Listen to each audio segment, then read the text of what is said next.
Let me tell you, I'm always waiting on a woman. Always waiting on a woman. And I mean, much to my chagrin, right? Why be gay? Why be gay? Oh my God, is that really how I'm starting this interview? Yes. I mean, listen, I'm waiting on a woman always. Not Missy. She's not. It's not time yet for my wonderful co-host, talent one. I'm talent two. I'm second on the call sheet. Of course, I am. Oh, well. Hi, Missy. Oh wow, is it starting? We're No, not on right I now, was are waiting for we? Michaela. We were going to pregame a little bit. Pre-show. No, nothing. You can hear me. Oh no. Hold on. Let me see if I can do it this way. Oh. How about now?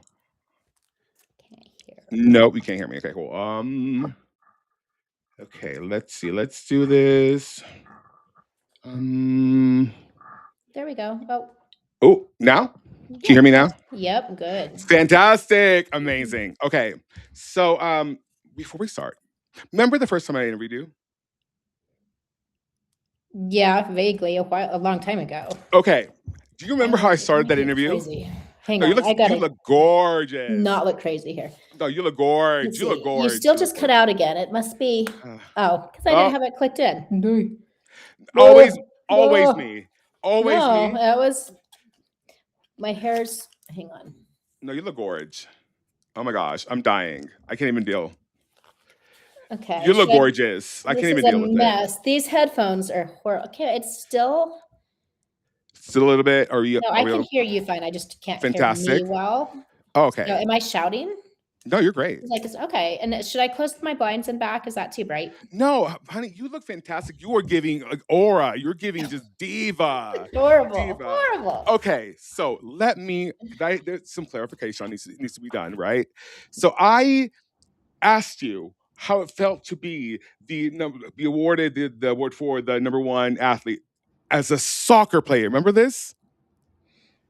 No. Okay. You called me a soccer player? Yes. Let me explain to you why. Because the Wikipedia of it all had you as a soccer. So I changed it to gymnastics. So I was like, not my queen. Not my queen. Thank you. I appreciate that. There's a couple of funny rumors out there. It was just bizarre. I was like, this is not what she's known for. Are you kidding me? She was a phenomenal gymnast. Are we kidding? Oh my God. I don't even know where that would come from. That's so funny. So let me show you right now, because I figured you thought I was crazy. And I am. No. Sure. But okay, let me show you what it said. This soon. Okay, here it is. And let me put it on the stream so people can see it as well. Okay. Do I need Do you see that? No, I got you. Okay, so this is the when I fixed. But before she said this. Said that's what she said. Marlowe, who grew up in Salt Lake City, competed for the University of Utah Gymnastics team and was a 5-time NCAA champion. My goodness. She won the Honda Sports Award as the nation's top female soccer player. Yeah, I never played soccer a day in my life. That would be fun to watch. Oh my goodness, it'd be a disaster. Let me tell you. So I am Mexican, and I feel like some sort of way. Oh, there's Michaela. There's the queen.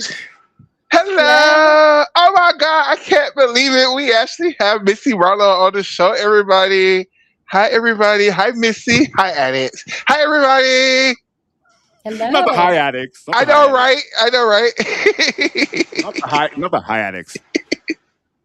Oh, my cup says Milan #1 fan. It's so fancy. How cute. Let me tell you, I'm wearing the cow colors because Milan was my girl. Oh, that's so sweet. Thank you so much. That routine during COVID that we didn't get to see because of COVID. Oh my God, with the saxophone. I downloaded that track immediately.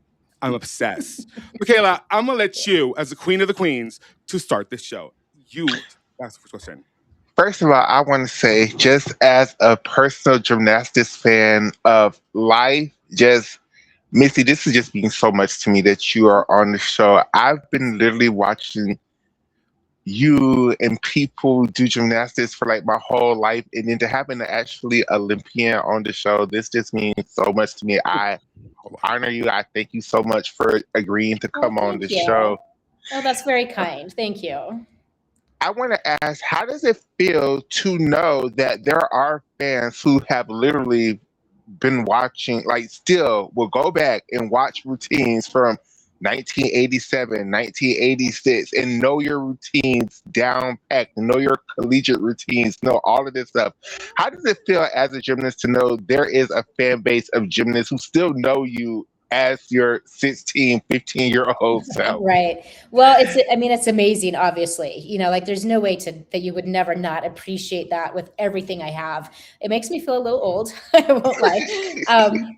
When parents will kind of gush over me and their kids are like, oh yeah, whatever, she's old. But no, it's amazing. And because there's so much that I don't remember. And I think if you interview any athletes and particularly gymnasts, because we were so young when we did what we did, we have massive blank spots in our memories.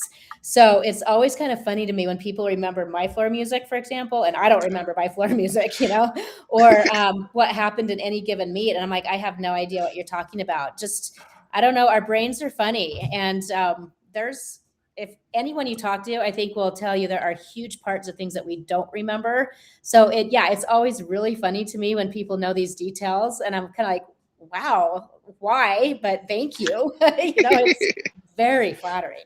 Very So flattering. take us back to the beginning. Like when did it all start? Like how did you get into gymnastics then? My mom signed me up at the University of Utah in a little DCE class, Division of Continuing Education, and they were Saturdays once a week for an hour, and that was it, once a week for an hour. And it was mostly, all tumbling, really, and did it for a year. No, well, probably not even a year, probably several months. And that coach left that program and went and opened his own gym in Bountiful, Utah, which is only about 20 minutes north of Salt Lake City. So he basically said, hey, I just want Missy on my team.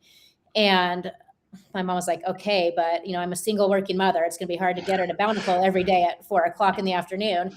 But, she made it work and I started. And back then, I don't know if some of your listeners will remember, but it wasn't the levels. It was class 3, class 2, class 1 elite. And I just started at class 3 and I was kind of thrown into it. I didn't remember the routines. I was a super spacey kid, just out to lunch mentally, but it was fun. This was fun. I don't know what I'm doing, but I'm having fun. So I'd run all over the gym and then my teammates would be like, it's your turn to vault, get in line for a vault. And I'd run over and do a vault. And then I'd go back to bars because I never liked vault, and I would do the things that I had seen the older girls do. So I didn't care how the bars were set. I didn't care this was back in the day of, cast wrap eagles. Remember? They were still oval, right? They were still oval. Oh yeah. They were so old. So if the bars say they were too close, I would just bend my arms to beat the bar. I wanted to learn a standing back tuck on the low beam. And so there was a mat over the beam, I remember, but I would just scoot forward a few steps each time until I finally just didn't land on the mat. And then I was like, yeah, I did it. And then they'd be like, it's your turn on vault. Get over here. So again with this damn ball. All over. I know. Vault always doing everything. So I was spazzy and spacey, but I loved the movement of gymnastics. And it just went from there. I was terrible. I didn't qualify for class 3 state meet. And I fell 5 times on beam in the state qualifier and scored a 5.0. That Period. I remember, 5.0, literally. And I fell 5 times on that routine and didn't qualify for state meet. And you know what made me the most sad about not qualifying for state meet was that I didn't get the little marble plaque that all the other kids got for state meet qualifier. And I was crushed. And the next year, class 2 came around and I had just, I don't know, done my thing, gone to the gym, practiced. Not anything intense, not anything crazy, but practices at that point had ramped up to 3-4 times a week for about 3 hours, 3.5 hours, and I was still just loving it. And that year, the class 2 state championships, I won bars, beam, floor, and all around. Period. Which is kind of interesting because that's how college ended for me too. So, oh wow, that's like tell-ins, perfect tell-ins. Weird, huh?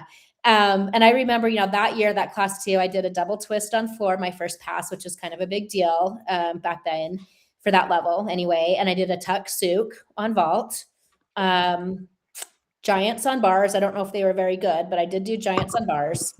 And, so kind of getting into big kid gymnastics a little bit, but had no idea what was coming, no idea what we were getting into. Girl. So I have a question. So speaking of big kids gymnastics, let's move it up a little bit. Like, so for the people who are watching you and who are open coded central, right? They don't know about this thing that you all had to learn called compulsories, right? So my question for you is, what was learning a compulsory routine like?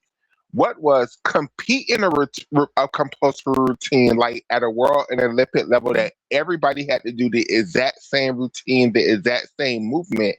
And can you explain to the children why compulsories was important back in the day? Well, it was half your score. So, it Correct. was, completely important. I grew up with compulsories, so I always had them. My whole career, we had compulsories in class 3 and 2 and 1 and elite.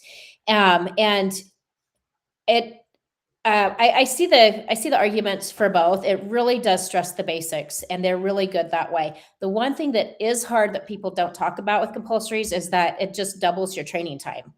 Just have to spend twice as much time doing the compulsories and then optionals again. And so that is probably the only thing that the only problem I see with compulsories is that with as hard as gymnastics was, it was just so much time. As far as basics go, dance, 100%, absolutely. Some of those compulsory routines were so hard and so complex. I watched the kids after me. I thought 1988 was hard, but I watched 92 and 96 and was like, oh my gosh, I'm glad I'm old and done with this, absolutely difficult and technically amazing. We had some hard dance too, like our attitude turns and, the turgetés, the way they had to be done.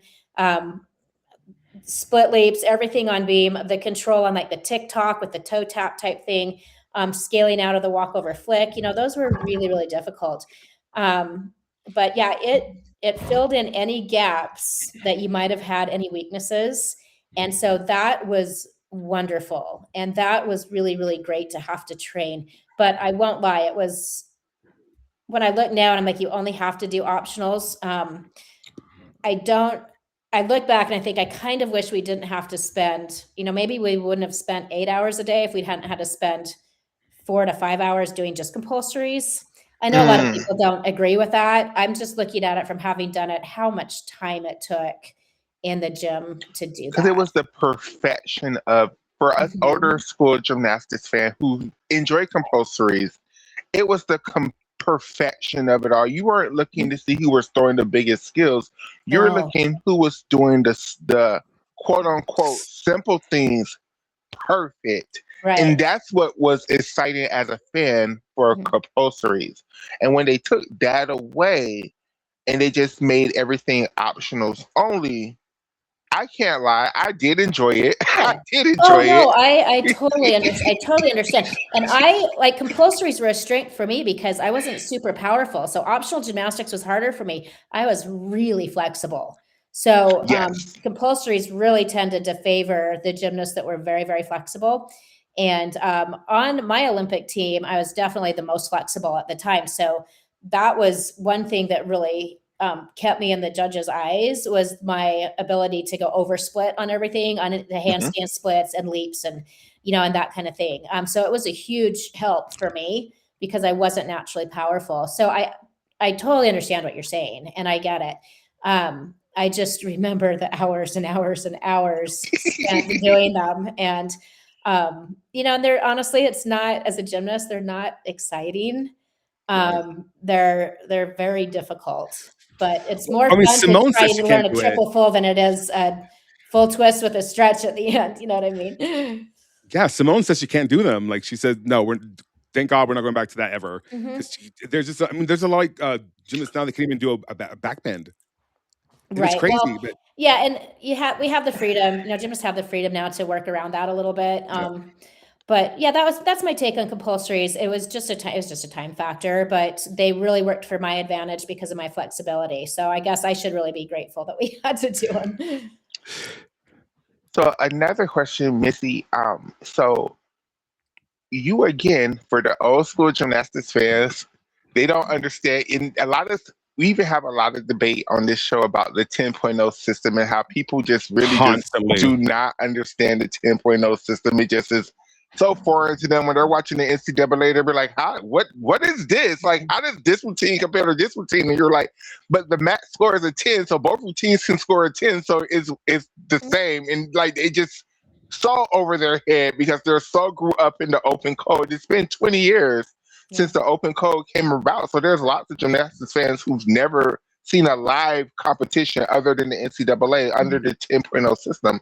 As a gymnast who grew up under the 10.0 system and who now watches the open code, how do you feel about the 10.0 versus the open code? The benefits to both, as a fan, like how do you see, like, which system do you enjoy personally the best?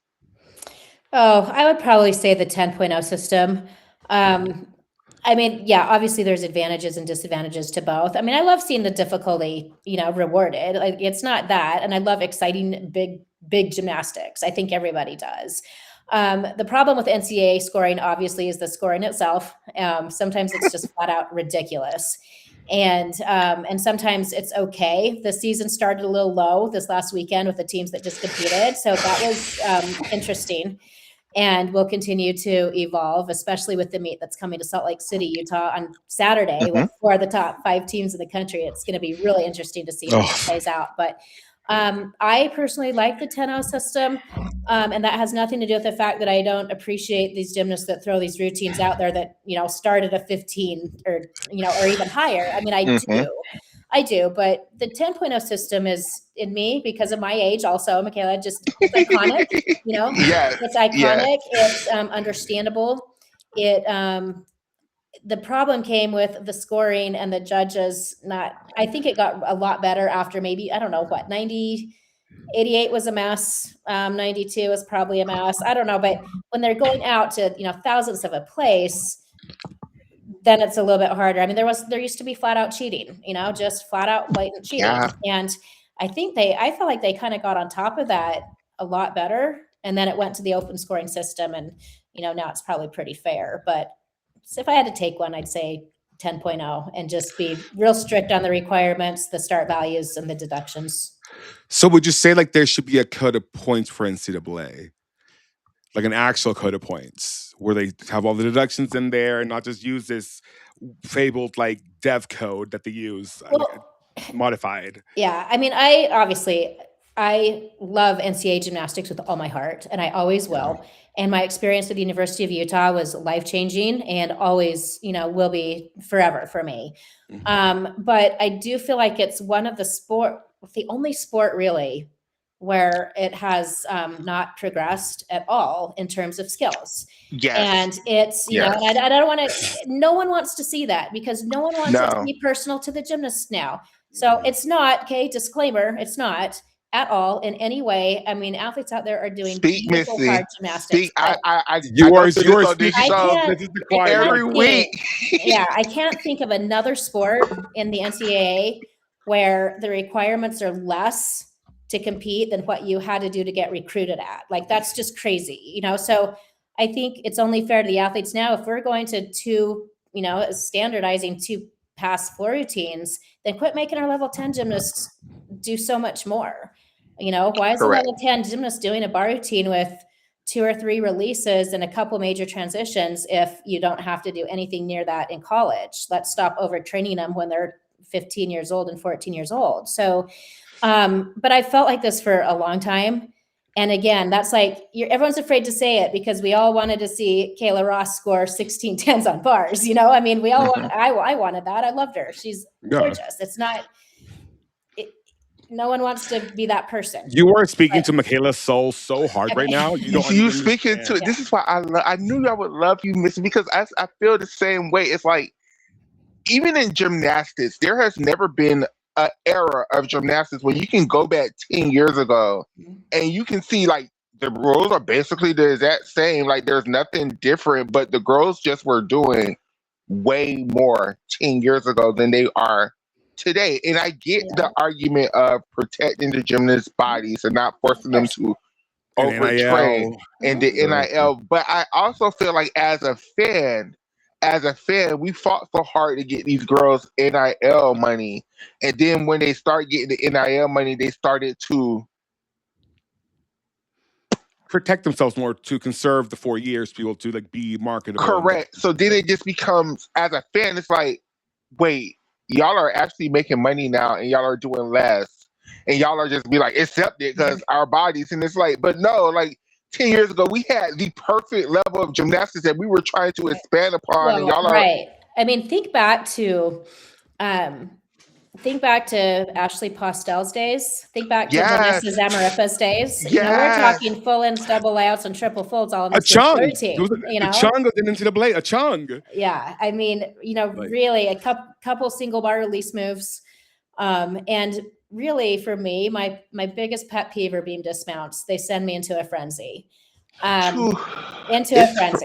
For me, Missy, is the 2-pass fleur routines. I just can't stand them. It's because it's because I don't mind the 2 passes. It's just there's nothing else in the routine. Like there's no turn requirements. There's just one leap requirement that y'all are doing the very minimum now. Like there's no leap acro series requirement. There's just nothing. Like it's just first tumbling pass, a minute and 30 seconds of dancing, last tumbling pass. Like it's just right. Well, so much of the focus, I feel like, went to entertainment value, which is fine because it started getting people in the stands.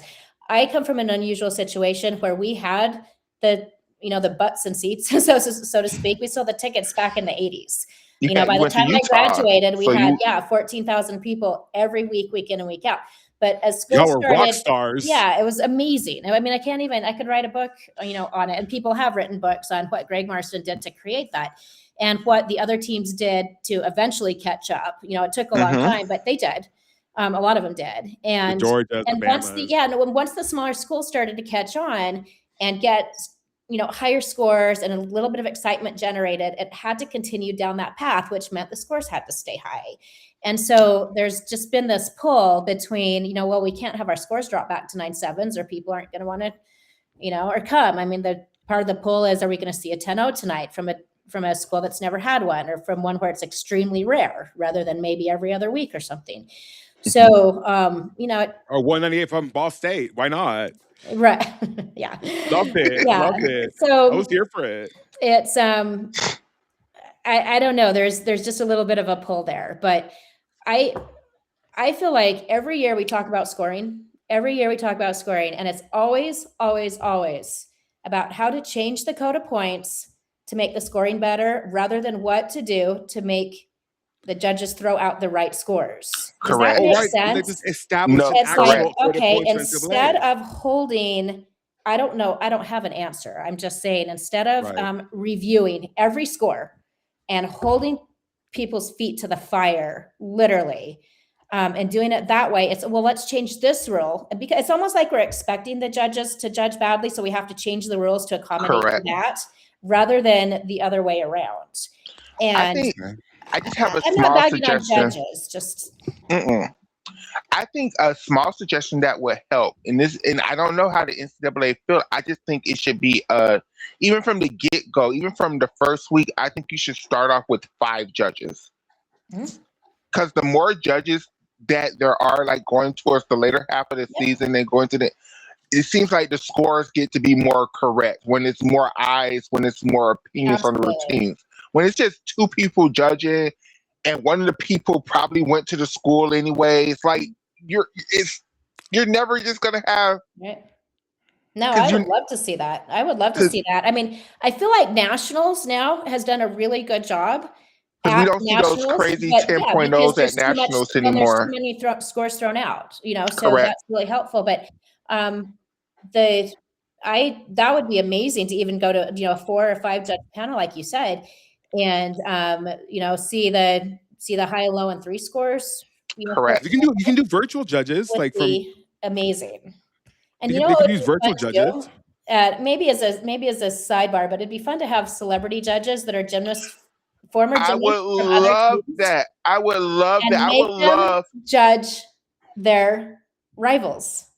I You think know, instead of That'd be all of cute. the former Trinity Thomas gymnasts, to have to judge an Oklahoma meet. You know what I I mean? would Like, love that. how Missy, amazing would I've that be? always said this. I've made this suggestion so long. Instead of the former gymnasts going straight into assistant coaching positions, they should have a judging staff position where the former gymnasts go to a judging pool system where we have just each year we have an influx of different judges entering the system, Be and you amazing. have these judges rotate around the country judging different meets. Like, but you have to have that judging pool. Like one of the issues that the people tell us is there just is not enough judges, and you just could never pay enough judges to judge all these meets around the country and so on and so forth. Well, if you had a judging pool that you have the girls instead of going straight into coaching, going to judging, you could have that, but they don't do It it. would be amazing. Yeah, I mean, it would take a lot to get that done, but I have always thought it'd be fun to be sitting in a meet where, you know, off to, even if it's on, I don't know, I'm literally throwing this out and talking off the top of my head right now, but, you know, say on row 3, there's a celebrity panel of, you know, last year's, you know, maybe some of the top 20 gymnasts in the country, and all 4 of them are from a different conference in a different school. Can you imagine what those scores would look like? It'd be amazing. It would be so cool to get that perspective. At least like for one meet, it'd be cute. Let's just It do would. it like a charity meet. If I win the lottery, that's what I'm gonna do. Period. Oh, period. I'm right there with you. I'm telling you. Okay. So I have a question because we've talked about NIL, we've talked about this and the third, but I want to ask, how does it, like, to you, that someone did not get to benefit your name, image, and likeness? How did it feel to finally see that happen for these athletes? Well, I think we're all really thrilled about it. I don't really know, you know, gymnasts, at least, they don't throw out the numbers that you make. Football kind of brags about it because they use it as marketing tools. And I think basketball kind of does the same. I've noticed, I felt like gymnastics tends to keep it pretty close. I don't know why, but so I don't have hard numbers, even with the University of Utah. I don't really know what they're talking about. The thing, it's with my generation, okay, I'm 54 years old. My generation, we're happy that the athletes are getting money. I really feel comfortable saying this. We're thrilled that they're seeing this this come back around. What kills me, especially with the 2 bigger sports, is that these athletes have no sense of school pride anymore. Because they'll leave every year, every other year. It doesn't matter. It's just a business transaction now. And when you look at people up until athletes, gymnasts, up until 6 or 7 years ago, it was all about school pride. Like, you would have died for your school, and you bled your school colors. And people my age, like, we still feel that. Like, all my football friends, all my gymnastics friends, the You got a little pride that we have pregame, for our you got a little school tailgate. I is live for it. intense. Yep. And I feel really bad, and I realize that money talks, but I just feel bad that that's lost a lot now. I don't know if it is so much in gymnastics. I don't think so, but the other sports it is. And yeah, if you're making, I mean, so the top 20 football players in the country make between 1.2 and $8 million, and that, you know, that definitely talks, but no one else does. You know, I mean, Libby Dunn. Unless your name is Olivia Dunn. That's Olivia, Libby yeah. Dunn. And it'll be fun to see what she does next. You know, I mean, All the she, money in the world, girl. All the money in the world. I yeah, love it. she's on top of her game, and she always had. You know, I don't know her personally. I know a lot of people that know her. Apparently, from she was 14 years old out there, you know, planning her future. I mean, I love that for women. But Listen, go get it. You know what I yeah, mean? no, I agree. But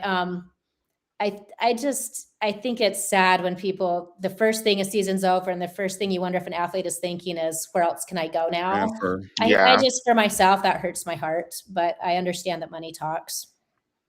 Can I put a little retort to that, just as a fan, how I feel about that? I agree with you, but I also acknowledge that, especially few years, they flip it when it comes to the gymnasts. They've been very dismissive to a lot of their complaints, accusations, and stuff. So I can kind of also feel why the girls necessarily, or whoever, feel like, okay, it is a business transaction because they treat me like I'm a commodity. So why should I be loyal to these people when, if I got hurt now, they're gonna take away my scholarship in a second? So why should I? Like, I get it though. I get it. Michaela, question. Is your mic pulling the other way to you? Oh no, it's a buzz. Hold on, everybody. I'm so sorry. No, we all had the same problem. We all had the same problem. Don't worry. Talk? No, now I can't hear you at all. Is that Oh, better? now There you're you go. perfect. Yeah. Okay, I'm so sorry. My Apologies. microphone always does this. I'm so sorry. Thank you for warning me this time. Okay, We're good. so Missy, I have a question. Okay. We're going to go back in time for a little bit. We're going to talk about your quad that you competed in going into the Olympics because I'm so fascinated with that No, quad this because is her favorite quad, Missy. You have no idea. it Why is it your reminds. favorite? This is going to sound shady, but I kind of like the quads when USA Gymnastics weren't as dominant as other quads. I like it when it's more competitive. I like a more. I don't like when I go into a meet and I absolutely know who's going to win a competition. Like I like so, especially your quad. It was right after the 84 Olympics, right? And it was the Mary Lou Retton hype, and it seemed like all the USA Gymnastics was. Let's send Mary Lou Retton out on tour. Let's see how much money we could get from this tour this week. Like, and it just felt like, just as a fan, like they neglected the gymnasts that were actually trying to still make a world team, still trying to make an Olympic team. They were so focused on the 84 team and let's parade them around, right? So then when it came to 88, it felt like a lot of coaches and stuff were like, oh snap, we're already at the next Olympics. What do we do? Like, what have we done for the, like, from you, what was it like as a gymnast who was competing in that quad? Like, that quad seemed, no shade, so chaotic by what was going on. That is the exact word I was thinking. My exact words were chaos. That's exact. You read my mind. It was chaos because we had the pull between Bella Caroli trying to take over Don Peters and Scats. And then you had Parkettes in Pennsylvania that were, steady, but, back on the East Coast. And there weren't a lot of other teams besides those three. I mean, I was from my own little club. Kelly Yeah, how did it feel was being from your own club, like from a smaller club that wasn't a Parkettes? How did that feel? I mean, I love my club. I love my teammates. And my coaches were, for the most part, pretty nice. So the first time I ever saw a coach kind of be mean to a gymnast was at a big national level meet. And I was like, oh my gosh, is this what it's like? Like, that was new to me. So I was very fortunate that way. But the power play between Bella and USA Gymnastics was crazy. And, you keep in mind, we're only 14, 15 years old. So you just show up and compete. Like everything that you guys noticed, we did not notice any of that. We just the last showed thing you have up to and worry compete. But yeah, it was, I mean, Bella was a presence, as everyone knows, a big hulking presence. And Don Peters was kind of fighting for his life to, continue to be the Olympic coach at that point. And it was just chaos. So in 1987, when we didn't do well at all, what I had always heard was that Bella said, well, I am not going to be named the coach, so I'm not training my kids. And so he just didn't. And that was the year they put Greg Marsden in and Donna Kozo as the head coaches to try to, because it was so bad that they're like, maybe if we get someone neutral in, it'll, smooth everything out. And they'll quit keeping these heads. Yeah, Greg did. That was a one and done, by the way. He was like, thanks. I got a perfect life in Utah. I don't need this. But that was the reason why, because it was so nuts. So Bella, for example, just didn't train Christy and Phoebe and for Worlds because we're focusing on the Olympics and that's all that matters. Well, so we didn't. I mean, we kind of struggled that year as a team at the World Championships. That makes my eye twitch. It was like that, but I don't know. I had worked with a sports psychologist for years at that point, learning how to kind of focus and put all that out. And I seriously considered, of course, moving away from home and training, either to Scats or to Bella's would have been the only two possibilities. But I don't know what the right word is. I don't know if I wasn't tough enough to do that. I don't know if mentally, I really had a feeling. I knew even when by the time I was, in the middle of being 15, I had shin splints, I had back pain, my wrist hurt. I'm like, I don't think I'll last. And I talked about this in another podcast. I'm like, if I had changed gyms and gone to one of the big guns, I would have been better for a little bit, but I think I would have ended up quitting. I really do.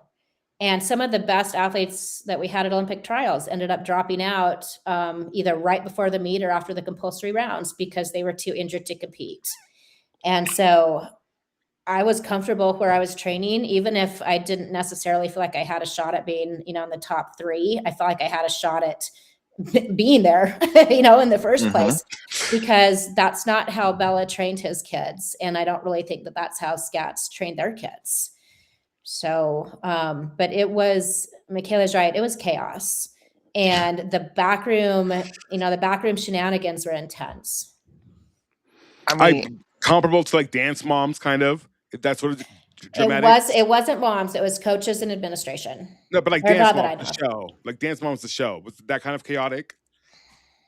Like Abby Lee Miller kind of chaotic? I think so. I didn't see it, so I got you, Missy. But it was there.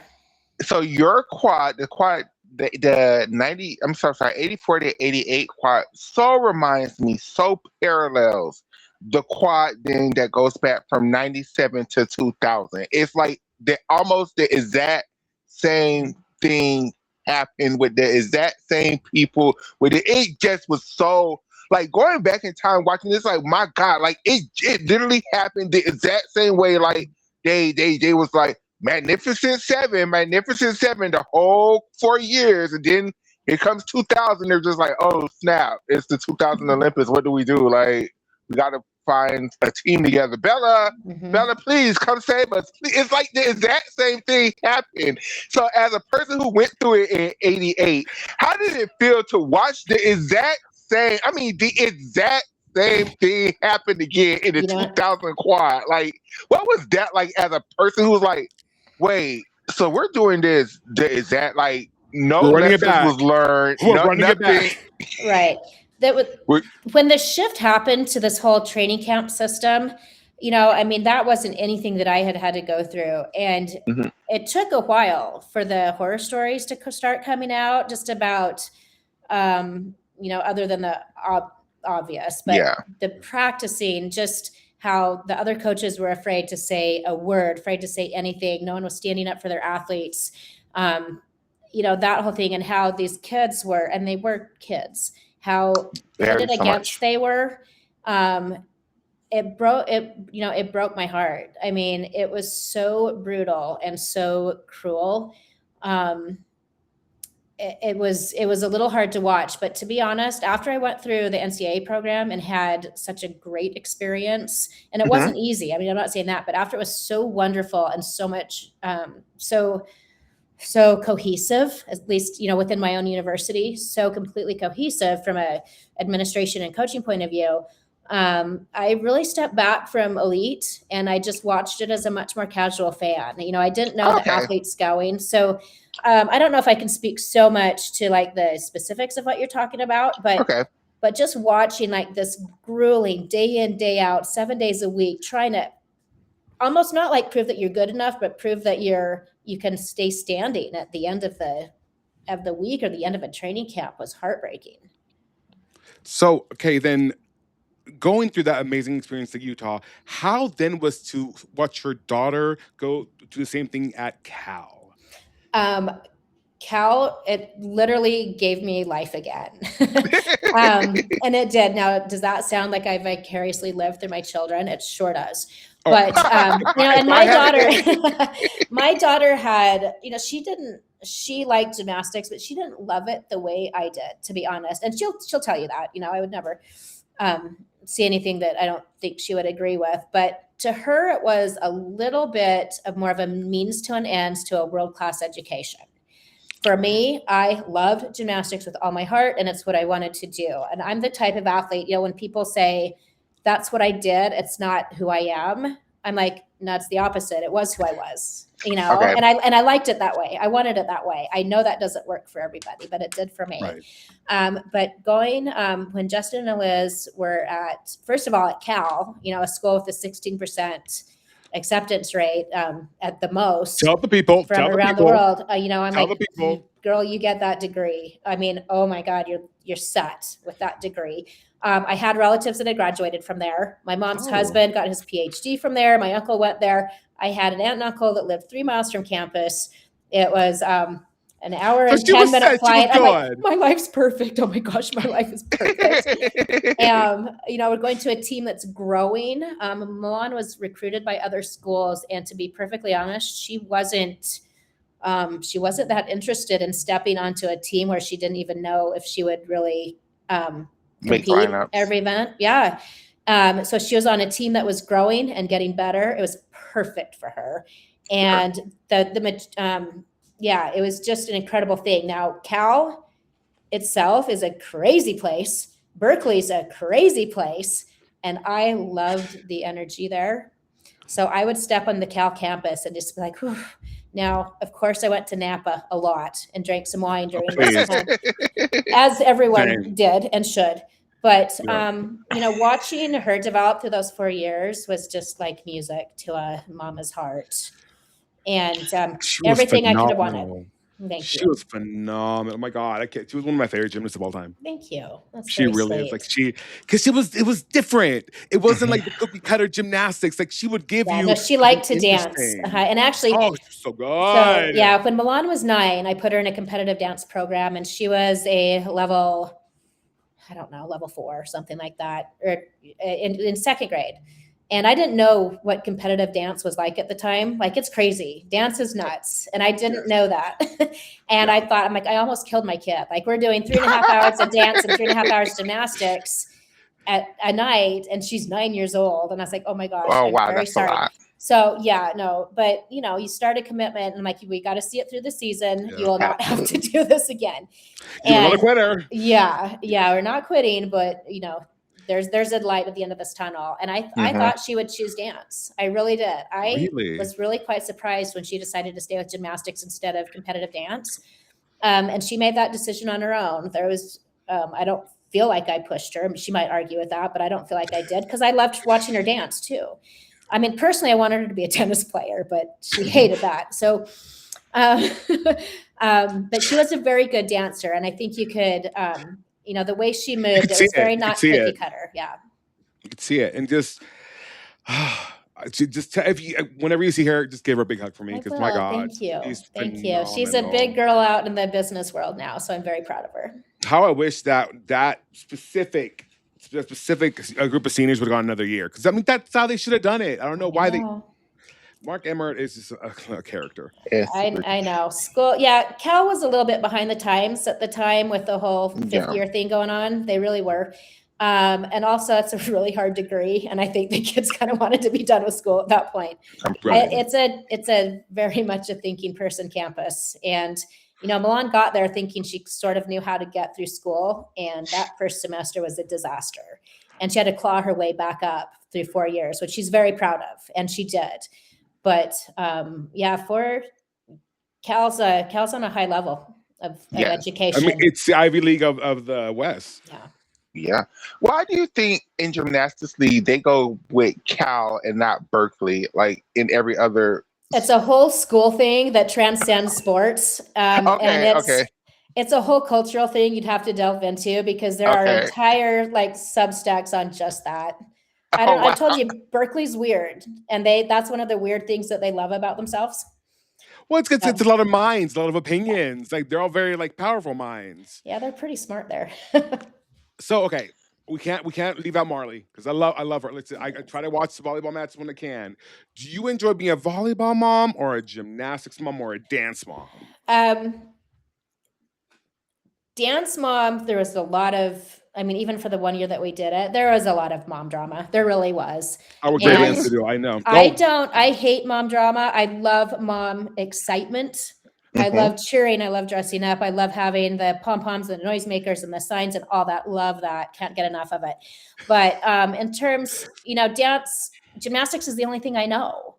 So we were new to dance. And so I was a little bit of an outsider there. And I still don't know the rules of volleyball. It confuses the hell out of me. I think it's Because just once know they sub libero. in, they move. I know, like you start in one spot, and then before the ball's served, you're somewhere else. I don't know where the hell you're supposed to be. Goodness. All I know is libero. Yeah, all I know is That's all I libero know. too. And so,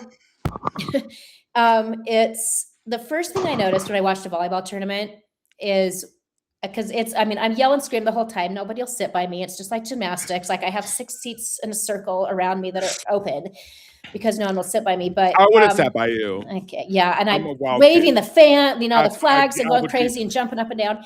ask But Michaela. That's just it when was we go to so gymnastics meets. That's how he behaves. So you'll be in yeah. great company because You know you're what? there. You want to have fun. It's such a short snapshot. You have to do that. Correct.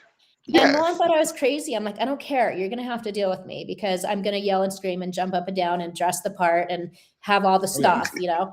But the one thing I noticed about volleyball that from the very first game, I'm like, this is so relaxing almost because you're not going to break your neck in volleyball. That as a mom, as a parent, I'm like, you could have a knee injury, you could have an ankle injury, you can fall, but no one, it's pretty rare. Like no one's leaving in an ambulance. And as a parent, that got me to a whole new level of enjoyment that I had never known before because you're always afraid of an injury as a parent in gymnastics.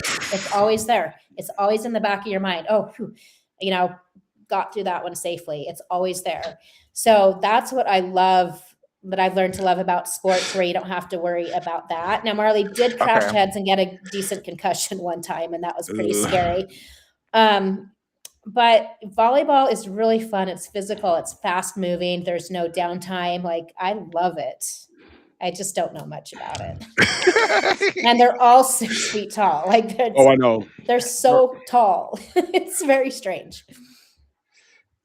So I want to ask a question. Going about the University of Utah. You were at the University of Utah in its glory days when they were winning championships every year. And Utah haven't won a championships in many, many, many moons. Let's just leave it at that. And recently, they went through some coaching changes and some controversies over there. And it feels like, and even this year, they created what I call the Utah rule, which is basically saying that Utah can't count all of these away meets that are down the street from them as whatever. Right. How do you feel about just the overall, without talking about anything specific, really, the overall controversies that Utah has been going through over the last, let's say, 3 or 4 years? As somebody who was there through the glory days, how does it feel to you? Do you think they can get back to that point eventually? Well, I do. And one thing, I mean, teams are going to have ups and downs. And I know when Tom left and Carly came in, there was a lot of division there and a lot of emotion and a lot of pain on all sides of it. And it was heartbreaking to watch. And a couple of the gymnasts I know very personally and very closely from when they were children. So that a really, really tough time. And it's hard to talk about because like with any other controversy, you don't want to stir things up for the gymnasts that are hurting. You don't want to, never want to gloss over anything. You never want to deny anyone. I also, though, I think sometimes I struggle, and I'm not going to take Utah specifically. Let's take, anything that's happened in the last 15 years. When athletes do have positive experiences, I don't think it's wrong for them to say, hey, I had a good experience. And athletes really get held over the fire for saying that. Mm-hmm. So, I mean, it's never been so personal to me where I was like, okay, this particular coach who I loved has been accused of such and such. I've never had that happen. It would be hard for me if I truly loved that person to not stick up for them, but at the same time, you can never deny an athlete what they went through. And I know some of the girls personally, and it was beyond devastating. So it was a very hard time. I just had to take an attitude like I wasn't there in practice ever. I don't have a right, I don't feel like I have a right to say it. I wasn't there watching. And there was it is. And it's because you can't. I supported the girls who had the bad stories 100%. But I can also appreciate that some of them, and maybe they were the favorites, and but that they were they did have positive experiences too. So it's very, very difficult. Carly was a great hire. I can tell you, they instantly turned a corner. I mean, overnight. She is the most positive, healthy, pro athlete person I think I've ever met, as are the people around her. And I remember once when, I believe it was Ella Zurbis, remember she had a few like kind of breathing and anxiety problems at the start of last year. And especially during floor, and she was really open about it. It was really interesting. And I talked to Carly right after, because I was a little bit more involved with the team 2 years ago. And I'm like, I love that she kept competing. Like, you didn't pull her out. And she literally looked at me with a look on her face like, why on earth would I do that? And well, because a lot of coaches would have, I mean, there are coaches that would have. And she's like, no, it's just a little something to work through. When she's ready, we'll be fine. And of course she was. And Utah's in a really good place right now. I like to look back. People talk about winning the championship as if it's kind of the only thing. And I get that people like to bag on Utah. I don't understand it myself, because I think it's such an amazing, unbelievable school and program, and it's my home. So I will always defend that. But when you look at a team that's most consistently there, with 4 on the floor or whatever it is evolved into that, they're so freaking consistent. Always and I feel like, the national championships that they lost to Florida by the 0.05, wasn't that it on the last minute judging? I can't remember what year that was. Was it Bridget Sloan's years? I think so, yes. Right. When Utah was second, and it was 0.05 in the team scores. And it came down to petitioning, I think, one of the last scores in the meet. Anyways, like I said, I don't pay attention to all these details. But if Utah had won that meet and it was a 0.05 difference, the whole conversation would be different around Utah and having won. Yeah. And 0.05 between first and second is what is that?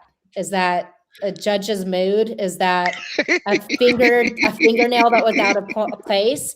Is that one judge breathing too hard? A slight, yeah.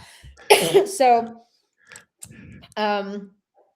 everyone wants to win, but we also weren't Oklahoma that got knocked out in the first round 2 years ago, and we weren't LSU that got knocked out in the first round last year, right? Shade! Shade! It's not. I love them. I love them. Let the girls know. They haven't had that.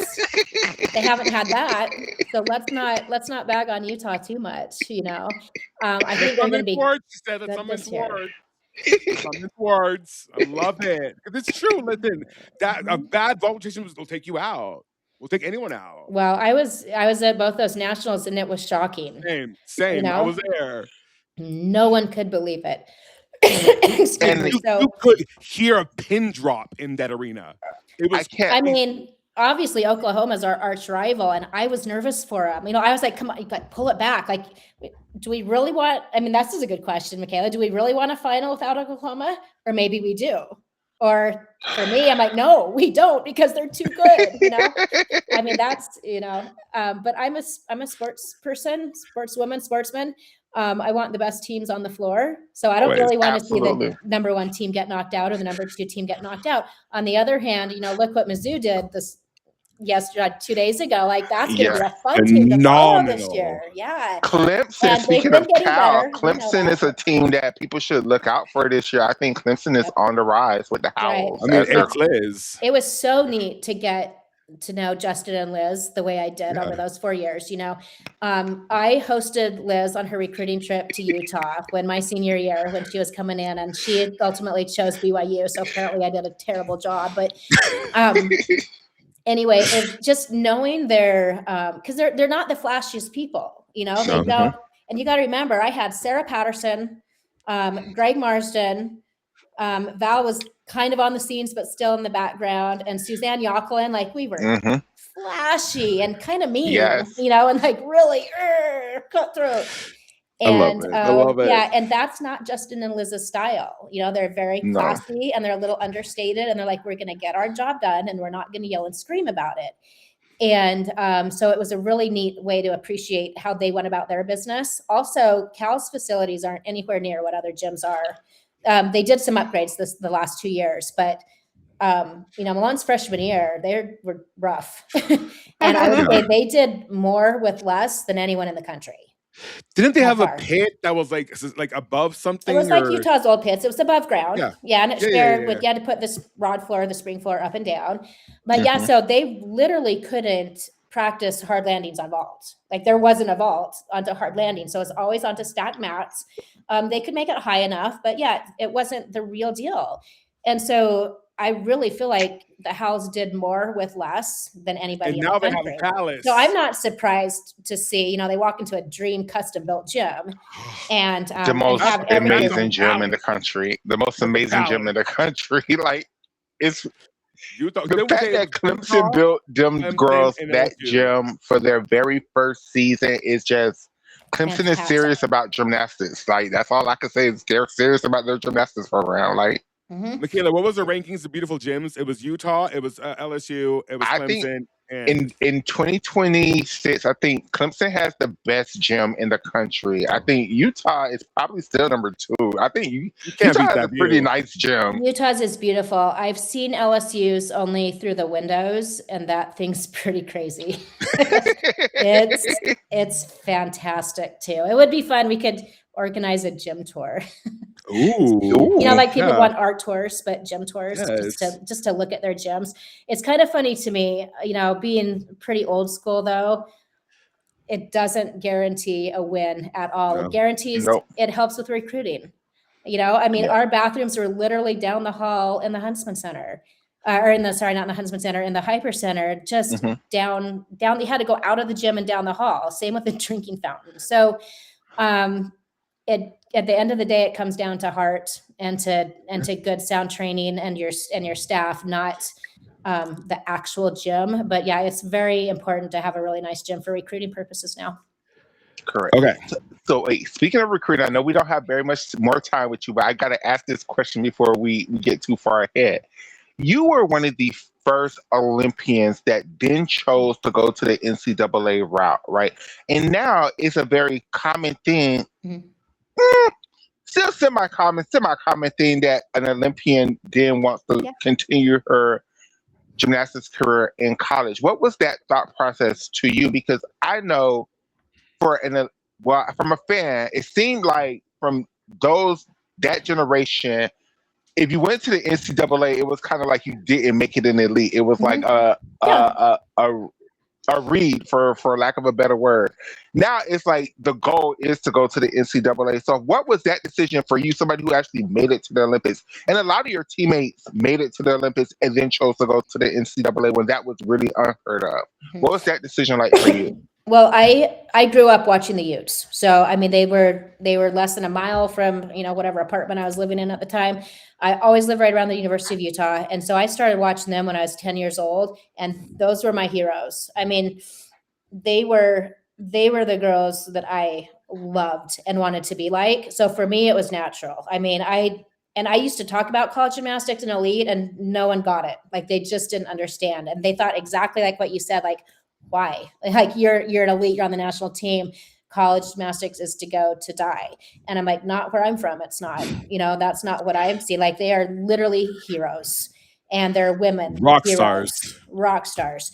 And so yeah, to have an entire team that is just fighting the thing about women's athletics and women's sports, and to have such strong role models, it never even would have occurred to me to not have that even be my primary goal, really, because that was always my dream. And then it just sort of turned out, I'm like, well, it looks like I'm good enough to be on the national team. Like I just did gymnastics because it was fun. It wasn't as regimented as some of these big gyms where it was so freaking structured. I did it because I loved it, but I loved watching the Utes, and that was part of what I loved about gymnastics. So that was pretty natural for me. And then, of course, we did have Kelly Garrison, who broke the mold completely also. But, I don't think the other, Hope had such an amazing career at Georgia, but I never heard her talk about elite. I also think it also goes the other way, where now gymnasts are getting out of NC2A and continuing on into elite. So just the opposite of that. I was just so kind of beat up and sore. I couldn't really comprehend training at that level anymore. I mean, it's amazing to me that people do, but Plus, they when were you my went role to models. college, the NCAA was way more closer to what the elite girls was doing. So you basically were doing maybe a little bit watered down than what you would have done in elite, but not that much.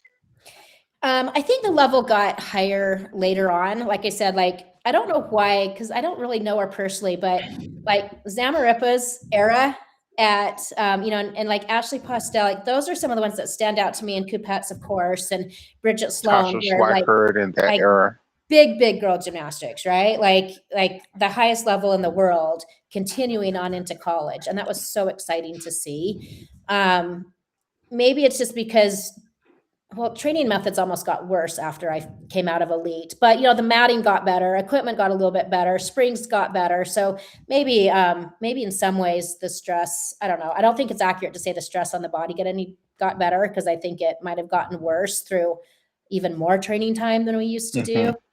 But I don't know, just you go into college and there's like, God, all these mats are new. What is this? Like, we don't have any worn out mats. Our boards aren't, oh, wait, we're getting a new board. We don't need a new board. Our board's fine. The beams are all getting recovered. I'm like, the beams were new last year. Why are we getting our beams recovered? It was just such a neat thing. And that's probably a reason maybe why athletes can go on and even consider continuing after college too. Some of these, they're going back to their former national teams or their other countries and still competing for them. I am so excited to see that. I love it. Okay, so I need to know, who is on your Mount Rushmore of gymnasts or gymnastics? Goodness, if I had to go like retro, it was the '84 team. So it'd be Tracy Talavera, Julianne McNamara, Kathy Johnson, and Mary Lou. And I mean, I think probably everyone loves Morgan Hurd the most. Trinity Thomas is most recently, and Morgan. Simone changed things for me and for everybody.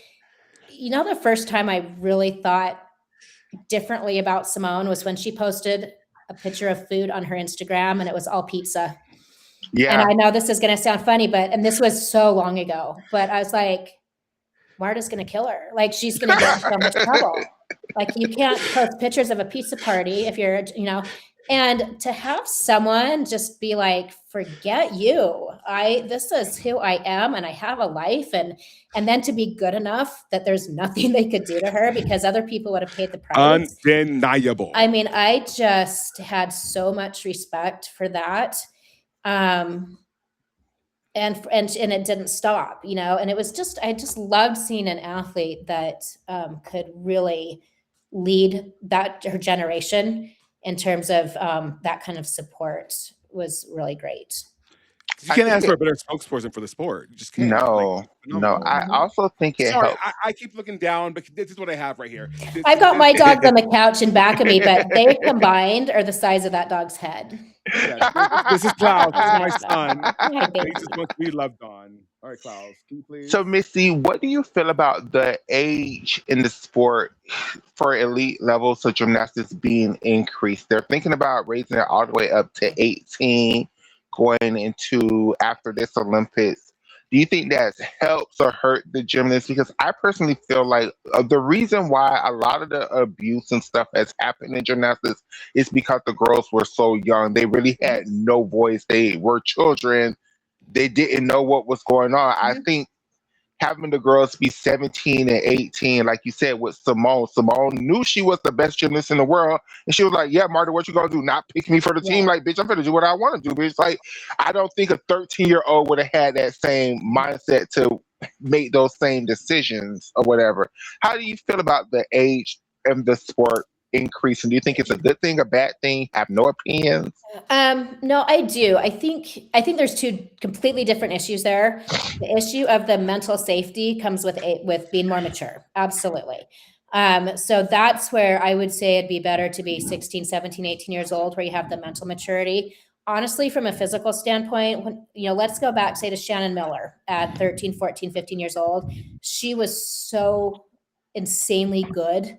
And I feel like what she did, her gymnastics that she did was safe for her. You know, it wasn't dangerous gymnastics, just to use her as an example. So if you're going for, you know, and like it all really came to a head when Dominique Moceanu fell on beam in the Olympics and hit her head, remember? And it was like, oh, she's too young. This is too much pressure. Well, that's just gymnastics. That happens to every kid in practice. You know, it's, I mean, I hate to say that, but you know what I mean? It's the sport. It's a high impact, dangerous sport. I don't think that happened particularly because of too much pressure at too much of an age. I think it happened because a gymnast was doing a flick lay You will fall on your head. You know, yeah. So I think the safety comes not from the physical age of, or the age of doing physical gymnastics. I think it comes from mentality. But I feel like now we're living in a day and age where there's a lot of information out there. You know, the sexual scandals have been front and center. And I would like to think that we know a million times more than we did, and that parents are more educated to have conversations about their kids that they never would have had 20 years ago or known to have even 15 years ago, that a lot is being talked about athlete empowerment now. I think I'd like to see, you know, I think we could keep the age younger if we continue on that path of education to parents and to coaches about communicating with your kids, because it used to be taboo. And you know, do things happen? Of course they do. Are there still college coaches that are getting in trouble or behaving badly? Yeah, of course. But I think that there are pathways now to report and to talk about it and to get help and to be able to go to administration that didn't used to be there before. You know, I know at Utah, and I assume all schools, I don't think it's school specific, but if they go into a meeting with the head coach, they are allowed and encouraged to have an independent athlete liaison there. That's just a pair of ears to, you know, verify. So it's not even like a one-on-one where there can be pressure applied or, you know, something kind of nasty said. I feel like there are safeguards in place now, and that we're learning, people know about those. Does that make sense? Yes. So that it's safer now to be a 15-year-old superstar than it was 15 years ago. Well, unless you're in France. Sorry, Elena Cola. I'm so sorry. There's this whole situation with this young lady in France. It's the whole thing. Okay, Missy, don't want to take up much more of your time. What do you have to plug? I know you have a big meet coming up, and you have great things coming up. I just have a club meet, about 1,000 kids. A little, I call them rugrats, but of course that's only applies to the 4-year-old. Plug it all. But yeah, it's up in Layton. We've done it for 11 years now, and it's super fun. It's one of the few ways I'm actually still directly involved in gymnastics. And that will be in Layton this weekend. The thing that's really great, because it doesn't always happen, but it ties in with the Sprouts meet that's out at Maverick Center.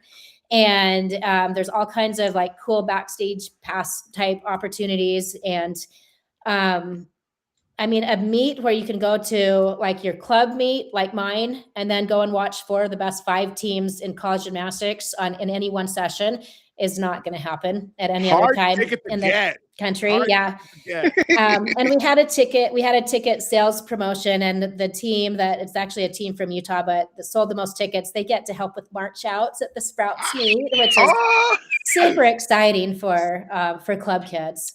That's so cool. And I know there's a lot of controversy. We touched on this before, and I think I skipped over it, but you know, with the thought of the Maverick Center being a home meet, really a home meet for Utah, but they're getting credit for the away meet.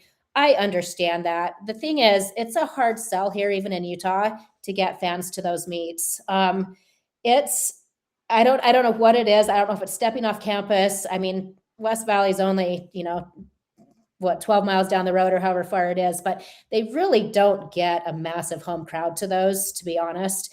And it's always a point every year. How are we going to get people to go? How are we going to get people to go? The tickets are generally expensive. Yeah, the podium's expensive. The tickets are expensive. ESPN is completely in charge of that. It has nothing to do with the University of Utah. So I do, as a fan of the University of Utah, I hate to see them lose that opportunity. If I weren't a fan of the University of Utah, I could probably understand it. The bottom line is it's a great facility, and it's a great meet, and it's put on so well. I feel like Utah does everything well. I think I do. There's a standard of excellence at Utah that goes everything for in a number of different capacities, and the athletic departments in general are going through some things right now in the NCAA. You know, across the country, every sport. We don't really recognize NCAA gymnastics to a large degree, or NCAA sports right now. You know, we're going to have to get accustomed to this new normal. And I don't know what that is because it's been changing. I was really up to date on NIL 4 years ago, whenever it started. And then I quit because it was changing every 6 weeks. I'm like, I'm not learning more rules because it's going to be different next month. And I gave up. And I think it's no different. You know, athletic directors and head coaches, they talk like they know what's going on. They don't know what's going on. It's the Wild West. It's the Wild West. They opened Pandora's box. Yes, they did. And it's a hot mess. And it's going to continue to change for a while yet. So, you know, let's get these gymnasts some money. Let's get them the sponsorship opportunities. Let's support them. Let's get our sport out there. And it's, you know, it's going to be a great year. And let's see some of those young, you know, Mizzou's not a younger team, but let's see them get up there. You know, for me, let me see Utah, you know, be in the top Clemson. 8 again forever. Let's see what Clemson does, you know, with veteran coaches and a brand new team and a new gym. I mean, that's so exciting. So where can the people find you, Missy? Where can they find you? Other than Utah this weekend at the meeting. What do you mean? Where? Like social media. Social media. Yeah. My politics aren't for everybody. So I wouldn't necessarily recommend following me if you're not mostly pretty liberal. But yeah, Missy Marlowe, Melissa Marlowe. Yeah. And I'm not quiet. I'm pretty obnoxious. I love it. But I don't care. So it's fine. I'm not going to be quiet. I wasn't raised to be quiet on certain issues. So won't do that. I will continue to try to go after our local politicians because they drive me nuts. I love it. They drive me nuts. I love it. So do our national ones for the most part, but you know, we're at an interesting time here. Last night I booked a trip to Spain. I have. Okay. Where are you going, girl? Well, I had credit on Delta that was going to expire. So I'm starting in Barcelona, and then I'm meeting up with my good friends who hightailed it out of DC with their daughter. And they said, we're going to take a break from the craziness. And they moved to Valencia. So I'm going to visit them and then end up in Madrid. Do you speak Spanish? No. Oh. Can I learn by April? This is coming up. Yeah. Immersion, and then it's easy. And then here's what's really funny. So I don't run. Some gymnasts can run, but most don't. Like for me, running was 84 feet, right? Vault runway, 12 steps down. Never ever run more than 12 steps. I tell people I did all my running when I did gymnastics. I'm done with it. Yeah, never anymore. Awful. I look at runners. Some people can just go out and run a couple miles. The runner's high? Are you serious? Yeah, it doesn't exist. I think it's fake. But anyway, but there's a marathon in France, and it's called the Marathon du Médoc, and it's in Bordeaux, so it's all through wine country, and it's a cultural event. 8,500 runners, and every mile, there's a little snack station, and most of it's wine. And I know, I mean a little bit, just you have to vlog this when you do it. Well, so I can't. I mean, I'm trying to run and I can't, but I will. I have until September to get it together. You got it. And I only have to do it once. I'm turning 55 this year. If I don't do it now, I'll never. You don't look it. No, you don't look at it at all. But so that will hopefully be coming up, and I've kind of started getting after that with a friend, and we're going to try to make that a fun event, and it will be the single most challenging thing I've probably ever done. But girl, you can do anything once, right? I know. Being in the Olympics is pretty awful, but I did it, so I can do this. You can do that. You can do anything. Missy, I just want to say, go ahead, tell her. Missy, I just want to say, as a person who's spent most of her life watching gymnastics really saved my life. Gymnastics was my friend when I was a young kid and nobody wanted to hang out with me. I always had gymnastics or whatever. So I just want to say, from somebody who is Black and trans, I want to thank you personally, because so many of my people who I've watched lately have decided to politicize issues that doesn't make any sense to me, because If Same. you ever hear any stories of abuse going on in gymnastics, it's never trans people, it's never Never. the LGBTQ community. Nope. So I don't understand why in 2026 we are the number one enemy in this country right now. But I just want to say thank you very personally from me that at least I always have a couple of gymnasts who's like, no, this doesn't make any sense. What you're saying is bullshit. Absolutely. Like, Yep. people aren't harming children. Like, you're just making this shit up to grift. Like, and I just thank you for standing up to those people I because do. so many It is. people You're don't. welcome. Thank you. Thank you. I don't know why they don't. I don't know what they're afraid of. You know, I'm not afraid of it. I mean, I got into it, you know, Jennifer went after me once and was and we got into it for a minute and I had to decide, like, I could carry this out forever. I don't want to. I think it's a waste of time. It's a waste of energy. We're not changing each other. But I'm not going to be quiet. And when you look at who hurts who when someone is injured, yeah, it's not your population that, you know, you guys are helping, not hurting. And to not go after the people who are hurting is, I think, disgusting. And I think it's sad. And I think it's a distraction. And I think it's weak.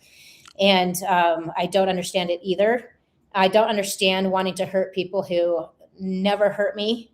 It's not how I was raised. You know, my mother was an MSW. So we're kind of always on the side of the, you know, smaller people. She was a school counselor. And I'm not going to change. I don't want to change. I like who I am, you know, and I think distractions from the real problems are just kind of a moral failure, and it makes me sad. Thank you so Amen. much, Missy, for Amen. that. You're welcome. And those clothes are god awful. The ones she has, they're not cute. I look at them. That expert, whatever. They're not cute. Anyway, Missy, thank you so much for coming on the show. This has meant the world to both of us, and Good. you Thank really, you. we could talk to you all day. But thank you so much. Well, and I'm around. I don't go very far, so we'll do it again. awesome. Awesome. Go ahead, Michaela. Awesome. Go ahead. And maybe one day we could recap a weekend for the NCAA and you could give your opinions about what actually happened that week, or we could recap a Utah meet. And I know you would enjoy that. Sounds good.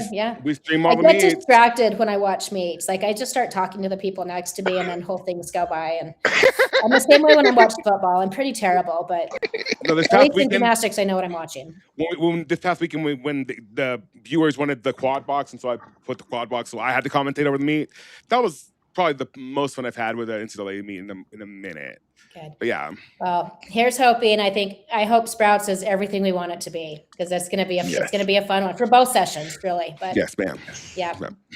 All right, Missy, have yourself a fantastic year, a fantastic day, a fantastic competition, and we will be watching and following along. Yay. Thanks, guys. Thank you. Bye. Got it. Oh. Bitch, we did it. We did it. Bitch, we did it. We did it. It was it. fun. And it was fun. So much fun. And you guys, and don't think that's it, bitch. Don't think that's it, because Friday got another one. Oh, I should have asked her to ask Kathy Johnson Clark a question. Friday we got another one. So thank Friday you early all. in the morning. Early in the morning, yes. So thank you all for indulging us today with this conversation. Thank you to the wonderful Missy Marlowe for people who come on this show, they know what they coming on to. We ain't gotta fear that they don't know what they coming on to. They know we them girls, and they gotta give you gotta give that them girls energy when you come over here. Missy damn sure was giving that them girls energy, baby. I live for every second of that interview. This is now one of the highlights of my gymnastics blogging career. I am to the moon. I am to the moon. And I'm so happy that I got to personally thank Missy for her defense of the trans community, because, like I said, so many people don't. So many people, for whatever reason, have chosen to make trans people their number one persona non grata. Yeah, I don't know why, but it is what it is. And that. And our sideline reporter Klaus, who cannot seem to just lay down today. Let me tell you, Klaus is looking more and more like Beethoven every time I see him. Don't bring up that ugly ass damn dog. Everybody's like Beethoven. I'm like, his name is Klaus. He looks just like that damn dog. Even Chloe did Chloe. Chloe was the breed, but Chloe didn't look like Beethoven. Like Klaus looks like Beethoven. Like You look like Beethoven. No, you don't. He looks like Bradley Cooper. Look at this lies. thing. Look at this. He looks like Bradley Cooper playing Beethoven. Don't do that to my dog. He looks like Bradley Cooper. Playing Beethoven. No, he does not. Look at the baby. Look at baby. Oh, look at the baby. He looks like Bradley Cooper. Oh my god! Okay. I remember when you first got Klaus. He was teensy. Now he's all big as fuck. I'm not body shaming you. All right. So, any more gymnastics news we have to talk about before we disperse? I do not think so. Thank you all for tuning in to us. I think we will be back Friday morning. We might be back Thursday to give you all a preview of because everybody should be competing this week in the NCAA, right? Well, I have a schedule for you, girl. Okay, let's do this. So, Friday, we're going to start with Alabama at Clemson. That is at 7 p.m. your time. 7 p.m. your time. Then we go from there, same time, North Carolina, Temple, West Virginia at Florida. So, double box, dual screen. And then first meet of the season for Florida. Then that's it. Unless you guys want to watch Oregon at BYU or NC State at Auburn or Washington at Arizona. We might want to watch the Auburn meet, girl. NC State at Auburn. You want to watch that? That is at 8 p.m. your time. Auburn is the team.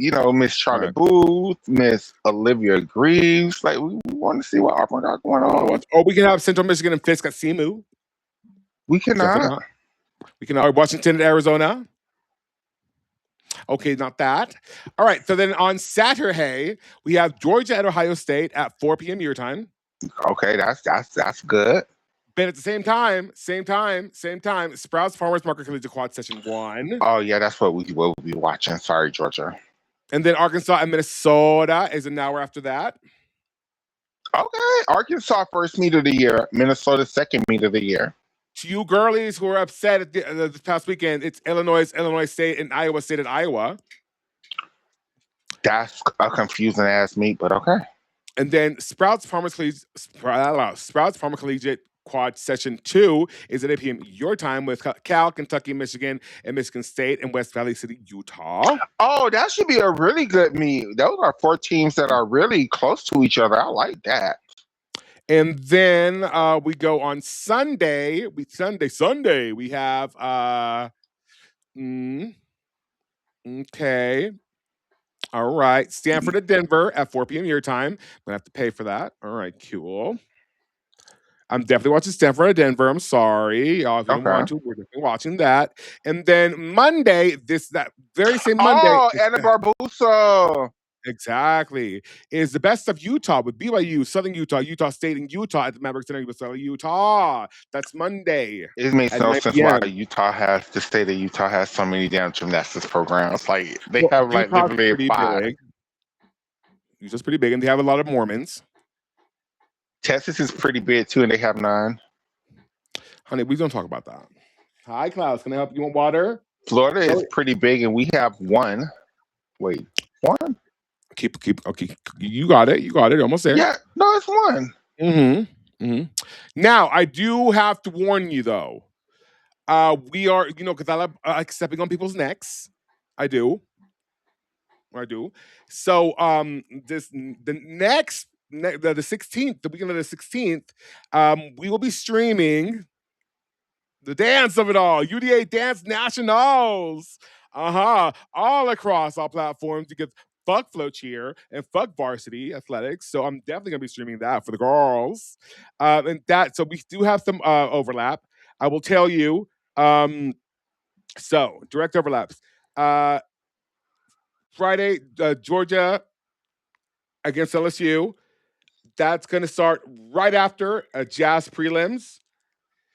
And I understand if a lot of you girlies this weekend are watching figure skating instead because they're the figure skating national championships, which are going to pick the Olympic team for the figure skaters. So I can understand if that's what y'all are doing this weekend.